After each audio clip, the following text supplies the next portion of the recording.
Pour moi, ce qui est le plus important en yoga, c'est l'écoute de son corps. Et ça devient super bénéfique quand on commence à écouter son cycle menstruel.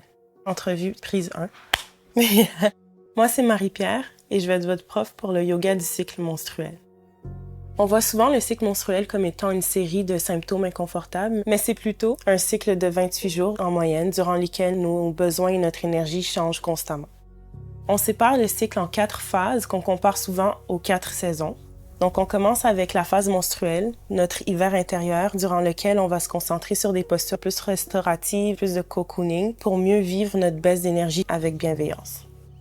Ensuite, on passe à la phase folliculaire, qui est notre printemps intérieur, durant lequel on va chercher à s'activer de plus en plus au même rythme que notre regain d'énergie.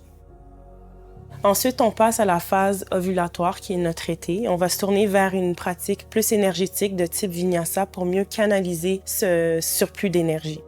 Finalement, on se rend à la phase lutéale, donc l'automne intérieur. On va venir se concentrer sur des postures de torsion et d'étirement maintenu pour nous aider à mieux adoucir les symptômes inconfortables en cette fin de cycle.